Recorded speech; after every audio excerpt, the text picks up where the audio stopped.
I hope that you can be back with us this evening at 5 to meet Brother Philip Ganta.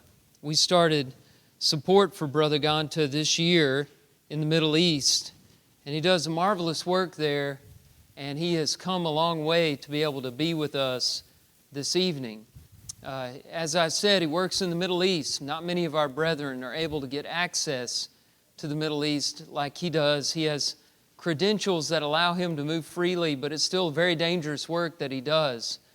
He's been going through the States recently on a tour talking to churches that support him, and that had to be interrupted momentarily because he was called back by the Saudi Arabian government to a meeting, a mandatory meeting he had to attend.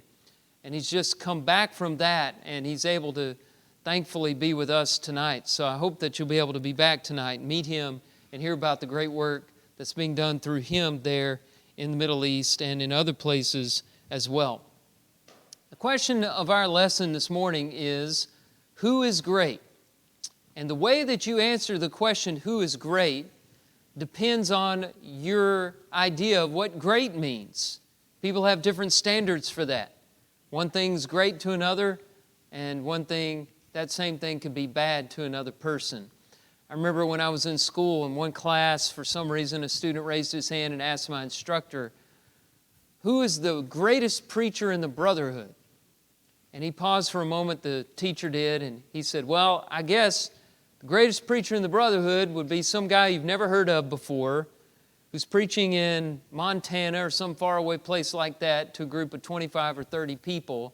He said, I would say that's probably the greatest preacher in the brotherhood. And he was probably being a little sarcastic, but I also think he had a different standard of greatness than the students in his class, because to him, a great preacher is somebody who would sacrifice home and comfort to go to another place and preach to a small group of people and lay a foundation that had not already been laid.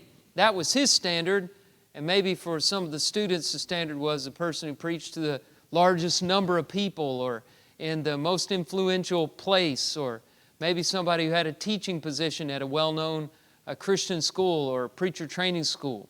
It depends on what you think of as great. Your answer to the question, who is great? We rank entertainers and athletes and artists, musicians, and we all come up with different lists. Why is that? We all see greatness in different ways. And what we're interested in, of course, is what the Lord thinks of as great. Now, the disciples ask this question all the time. Who is great? They had a different idea than the Lord did of greatness. In their mind, greatness was determined by position. Maybe a king or a political position or a seat at a banquet or something else like wealth or political power, maybe a title.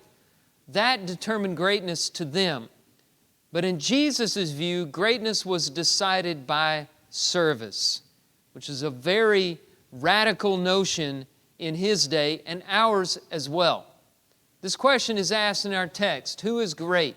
And Jesus answers it in three ways. First of all, he answers it with another question. Secondly, he answers it with a paradox.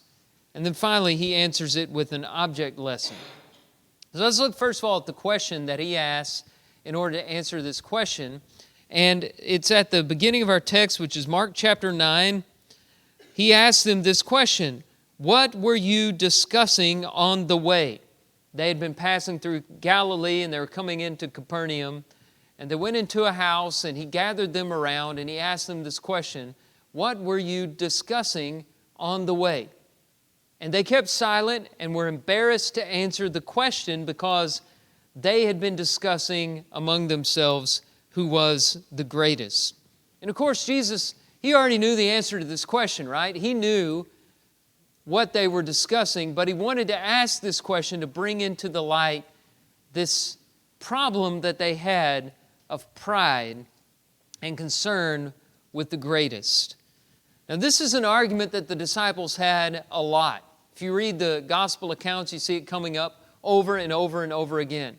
And in at least 6 places, this argument follows instruction from Jesus on His own suffering and death on the cross of Calvary.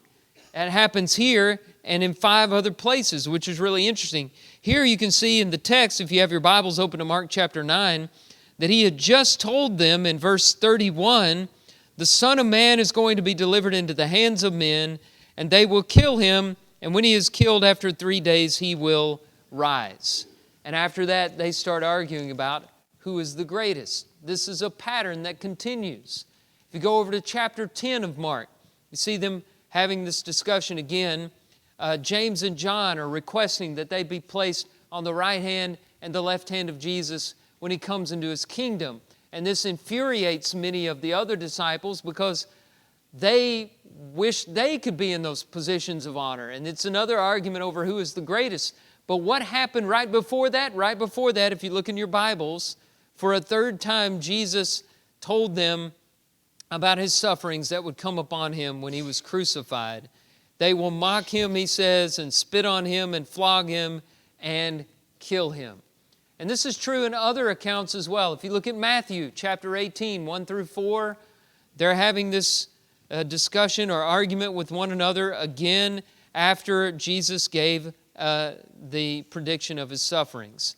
And also in Matthew chapter 20, you have James and John asking to be placed on Jesus' right hand and left, and that's what prompted Jesus to say, the Son of Man came not to be served, but to serve and give his life as a ransom for many. That statement came after he had predicted his sufferings. Luke has it in a parallel account in Luke chapter 9. Luke's the only one that brings up that they had this argument in around the time of the Last Supper when Jesus had been talking about that somebody would betray him and that he would have to suffer and die. And so 6 times we can count in that little outline Jesus predicting his sufferings, and then that's followed by an argument over who is the greatest. Now, how do you explain that? That's a pattern. So what's going on here? I think what's happening is the disciples are having trouble coming to grips with the idea of Jesus being exalted on the cross. That his glory would come through suffering and sacrifice. That doesn't match up with their previous notions about greatness. And so instead of listening to him and changing their minds, they just reassert the ideas they grew up with in an argument about who was the greatest. That may be what was going on there, maybe not. There's another question, and that is, why do grown men, apostles no less, constantly argue and bicker over who is the greatest? Isn't that a strange thing to imagine? These great men of God having this argument over who is the greatest? Do you argue with grown-ups about that kind of thing? Maybe you do, but I don't see it happen all that often. And it's really interesting to watch this happen among the disciples. Well, here's a few possibilities. Maybe because they began to see organization in Jesus' kingdom, they began to be afraid that one would be placed over the other. After all, Jesus was picking people for special positions. He picked 12 apostles out of a larger body of disciples, and out of those 12 apostles, he picked 3 disciples, Peter, James, and John, to accompany him on special occasions like his transfiguration and the resurrection of the daughter of Jairus. And they had to be thinking, would Jesus pick a second in command? You know, I'm sure Judas Iscariot would have had a problem with that. And I wonder if Peter thought, well, surely Jesus is not going to pick somebody over me. Peter's always listed as a leader among the apostles. And don't forget, there are brothers in this group. Peter and Andrew are brothers. James and John are brothers. Philip and Nathaniel may have been brothers. And you know about sibling rivalry. So maybe some of the brothers are worried, well, what if he picks my brother to be second place and I have to answer to him and humble myself to him? I don't know. Maybe this organization that they saw surfacing in Jesus' kingdom, maybe they were worried about somebody getting a position over them. But if they had known true greatness, they would not have worried about those scenarios. Secondly, part of this had to have been about worldly ambition and pride. I mean, that's behind every argument about who is the greatest. And we remember what the Proverbs say about pride. Pride goes before destruction, and a haughty spirit before a fall. Now, don't misunderstand. Some ambition is necessary. It's bad when you don't have any ambition in your life. God challenges us in great ways. He's asked us to do great things. Most notably, the Great Commission to go into the world and make disciples of all nations. That's a heavy task upon us, and it can't be achieved if we have no ambition whatsoever. But just let our ambition be for God and not for ourselves. When we start getting wrapped up in ourselves and promoting ourselves, then we have problems with pride. These disciples, they certainly had a problem with pride, and they were so blind they couldn't see it. They were like the lion who wanted to assert himself as king of the jungle. So he wanted to make sure that all the other animals knew that he was king of the jungle. And he went to the bear and he said, "Who's king of the jungle?" The bear says, "Oh, you're the king of the jungle, no question about it." And he goes to the tiger and he says, "Do you know who king of the jungle is?" And the tiger said, "Oh yes, you, the lion, you are the king of the jungle." Then he goes to the elephant and he says, "Who is king of the jungle?" And the elephant picks him up in his trunk and he slams him on the ground and slams him on a tree and dips him in the water and nearly drowns him to death and then throws him over on the shore. And the lion shakes himself off and he says, "Look, just because you don't know the answer to the question doesn't mean you have to be mean about it." You know, that's how the disciples were. They were just totally clueless about this whole situation, constantly arguing over who's the greatest. Pride has a blinding effect on us, as it did them. More than likely, another cause here is that they were childish, not childlike. In this text, a little bit later, we'll see Jesus using a child as an object lesson. So obviously, we need to manifest some characteristics of children, but there's a difference between being childish and childlike. A person who is childish is petty, argumentative, jealous, envious, starting fights, picking fights all the time, insecure.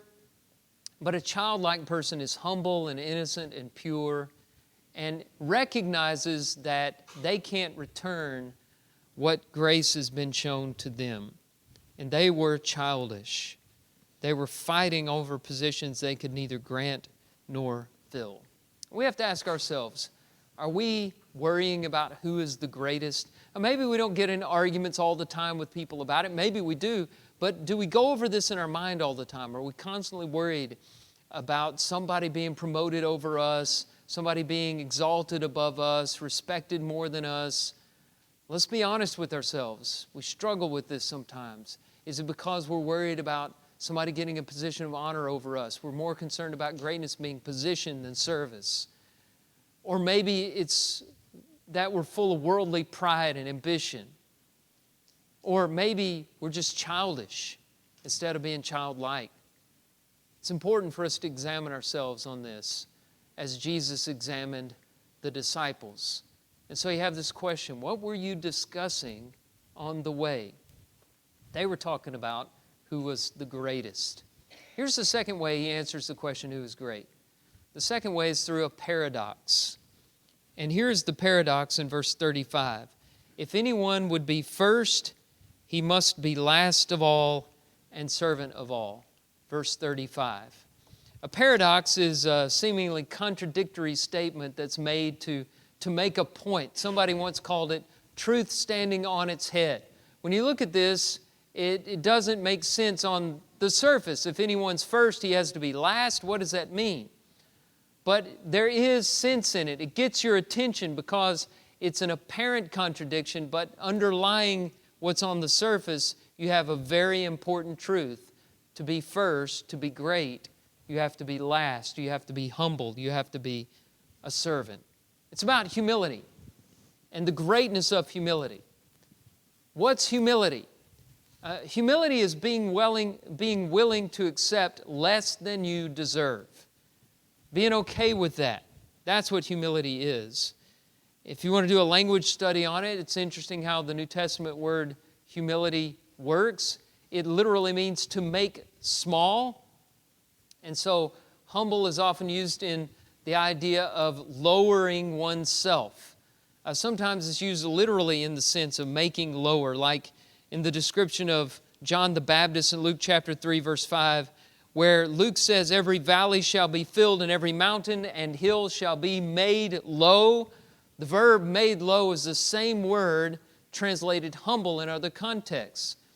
So humility, when referred to as a character trait, refers to the loss of prestige or status by being humiliated or being lowered in status by somebody else, or it means to humble oneself, lowering oneself in recognition that someone is over you. And that has to do with a good attitude that Christ encourages. And He not only encourages it, He exemplifies it. In Philippians chapter 2, we're told that although Jesus was equal with God, He lowered Himself, He humbled Himself, and became a servant. And so we walk in the steps of Jesus when we're humble. How is it that Jesus can say, if anyone would be first, he must be last of all and servant of all? What makes humility first, or what makes humility great? Well, there's several things here. First of all, when you make yourself low, you leave room for improvement. You leave room for upward movement. If you take the chief place, there's no room to go up. But if you make yourself low, you can become great gradually. And this is the meaning of a parable Jesus told in Luke chapter 14. I'm going to read that really quickly, starting with verse 7. Jesus told a parable to those who were invited when He noticed how they chose the places of honor. When you are invited by someone to a wedding feast, do not sit down in a place of honor, lest someone more distinguished than you be invited by him, and he who invited you both will come and say to you, give your place to this person, and then you will begin with shame to take the lowest place. But when you are invited, go and sit in the lowest place, so that when your host comes, he may say to you, friend, move up higher. Then you will be honored in the presence of all who sit at table with you. For everyone who exalts himself will be humbled, and he who humbles himself will be exalted. There's a great truth here, and the truth is this: no one can honor himself. If you try to do that, you're going to be humiliated by the experience. Because whenever you puff yourself up and through pride raise yourself up, you're going to find that there's someone higher than you that's going to push you back down again. And Jesus is trying to teach this common sense idea to His disciples. No one can exalt himself, but everyone can humble himself. If you're at a banquet, for example, and you choose the lowest seat, maybe someone will come along and say, take a higher seat. And someone else can exalt you. It's a recognition that without God, we cannot find honor or respect, which brings to another point here. Another reason humility is great, is because by humbling yourself, you recognize the truth that you depend on someone else's grace and love to receive honor. It's very different now from denying the importance of honor. The New Testament often talks about rewards and honor. So we're not saying honor is unimportant, rewards are not important. The Bible talks about that quite a bit. This is all about where the honor comes from, and humility recognizes that you depend on God for that. But if you've already exalted yourself in vainglory, then God will not exalt you. If you recognize that it comes only from Him and humble yourself under His mighty hand, He will lift you up. And you get real strength from that. You have no strength or power compared with God. Humility taps into the greatest power there is. Who is stronger than God? But pride puts you in opposition to that great power. God opposes the proud, but He gives grace to the humble. 1 Peter chapter 5, verse 5. Here's a third consideration. Thirdly, humility is a recognition of one's limitations. And if you don't recognize your limits, you will appear foolish. Think about all the so-called experts in history who made predictions that failed to come to pass. I got a short list here. Thomas Watson, chairman of IBM in 1943 said, "I think there is a world market for maybe 5 computers. Maybe 5 computers per home, but not 5 computers in the whole world market." It's hard to believe that a chairman of IBM would say something like that. Lord Kelvin, president of the Royal Society in 1883, said X-rays will prove to be a hoax. Not according to people in the medical field and a lot of people who have needed them. President of Michigan Savings Bank, advising Henry Ford's lawyer not to invest in the Ford Motor Company, said, "The horse is here to stay, but the automobile is a novelty. It's a fad." And then one movie producer in 1946 said the television won't last because people are going to get tired of looking at a plywood box every night. Well, that was proven wrong, to be sure. And many, many other examples can be given like that.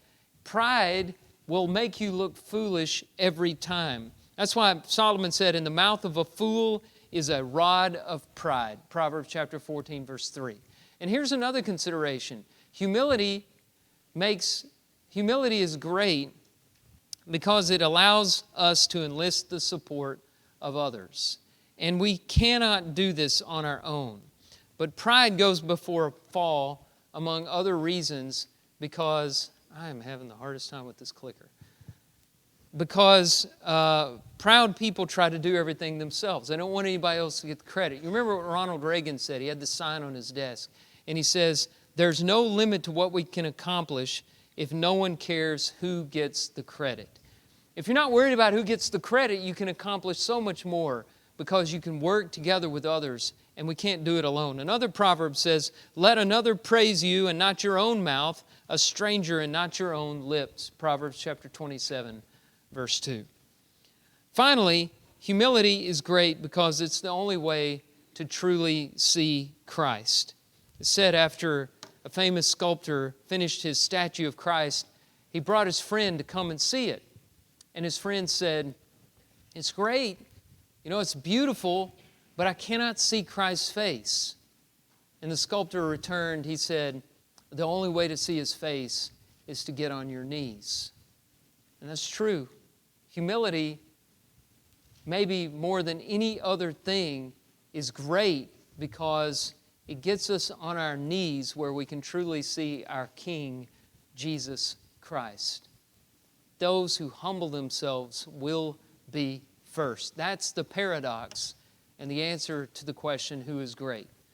One last answer to the question is an object lesson. Going back to the text in Mark chapter 9, verse 36 and 37 says that Jesus took a child, put him in the midst of them, and taking him in His arms, He said to them, "Whoever receives one such child in my name receives me, and whoever receives me receives not me, but Him who sent me." Now, in order to understand this object lesson with the child, you have to know a couple things about children in that day and time. And the first thing is that children occupied a very low position in society, much lower than you can possibly imagine. In the days of Rome, children were not even considered human beings until they could walk and talk. And people would do cruel things, unimaginable things to children. If they didn't want children, they just leave them outside exposed until they died. It was a big problem in the Roman Empire. And the influence of Christianity changed a lot of that. But it was a huge problem, the way they looked at children. There were a lot of arguments about how a child, we talk about the unborn, they talked even about children born, how they weren't humans, how they weren't persons and weren't protected under the law. And even those that were saved and who lived past childhood, many times they were mistreated or treated like slaves, especially young girls. Boys were given more status than girls. In fact, in some homes where multiple daughters were born, all the girls had the same name. And they'd just call it Sarah number 1, Sarah number 2, Sarah number 3, Sarah number 4, however many they had, which kind of shows you how they looked at children. They didn't value them the way that we value them today. And that's something that may not get across when you're reading it from 21st century perspective. Another thing you need to understand is that in Aramaic, not in the language that the New Testament was written in, which is Greek, but in the language spoken on an everyday basis by Jesus and His disciples, in Aramaic, the word for child was the same word that stood for servant. And so bringing a child up as an object lesson was basically saying, this is a servant. And here is how you should treat a servant or a person of low position in society. That helps us understand this object lesson. And on numerous occasions, Jesus would use a child as an object lesson, not just here. And when you put them all together, basically 3 lessons come to the surface. The first one is, and this is what we learned here, include the children. This is what he means by receive the children. Whoever receives one such child in my name receives me. The word receive here means to serve, attend to minister to. What were Jesus' thoughts as he lifted this little child up on his knee and set him there in the midst of all those people? What was he thinking about? You know, he knew what was about to come upon the city of Jerusalem and the outlying regions. He knew what was going to become of the Jewish people very soon. He predicted it. He told of the destruction of Jerusalem and how the people would have to flee to the hills. And he worried about the children, and he talked about how their lives would be in danger. Was he concerned about this particular child? Did he know the home in which this child grew up? Did he know this child personally? It's very likely he cared about that child and included him in receiving him in the way that he did. Number 2, in other places, we're taught to imitate the children. And this gets us back over to Matthew chapter 18, verse 3, which we mentioned a while ago, when he said, unless one turns and becomes like a little child, he cannot enter the kingdom of heaven. And what does he mean there? We've already talked about he did not mean being childish, not being petty and argumentative and jealous and insecure. But what he meant was being childlike, being pure, being innocent, humble, trusting, dependent upon the Father for your every need, and recognizing that you can't possibly repay the gifts that have been given to you. And that's what he was asking his disciples to do in Matthew chapter 18. Be humble like a little child. Not childish, but childlike. And then finally, intercede for the children. In another place, he brings a child up, and people are bringing children to him in Matthew 19:13 and following, and asking him to lay his hands on the children. What does that mean? What it means is that they were asking him to pray for the children, which is something he was very happy to do. You know, our children are very special, and they need our prayers. Not just their parents praying for them and their grandparents, but this church needs to pray for our young people and the young people in the world out there that don't have as many opportunities that maybe we had growing up. It's a biblical thing to look after young people and pray for them and to do what we can to attend to their needs and care for them.